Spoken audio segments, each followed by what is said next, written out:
Hi guys, good morning. Another day, another vlog na naman tayo. Thank you Lord sa panibagong umaga na nasilayan namin ngayon. Umagang-umaga pa lang, bising-busy na ang mga nanay.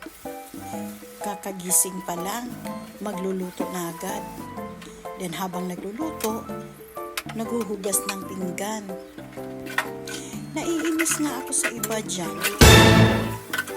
Kapag nasa bahay ka lang, sabihin nila, wala ka namang ginagawa. At hawak mo ang oras mo. Eto ba yung sinasabi mo walang ginagawa? Di naman po pwedeng nakahain na yung pagkain sa harapan mo pag hindi mo lulutuin. Unless marami kang pera, o-order ka na lang. At pwera na lang kung may mga katulong ka na prepare ng iyong breakfast.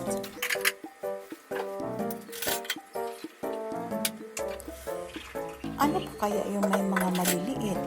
Lalong-lalo na doon sa may mga twins.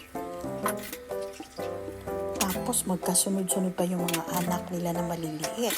Ang daming aasikasuhin. Tapos may nag-aaral pa ng mga elementary. Oh my God. Kaya swerte talaga yung may mga husband na pagdating galing trabaho, hindi lang paupo-upo, tutulong din sa mga asawa.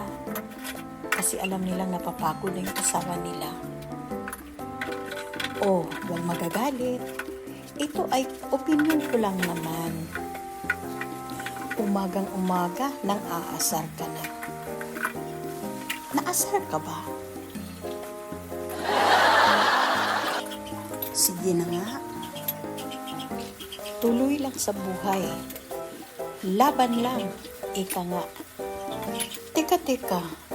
Ano bang pinaglalaban natin? Naabno na.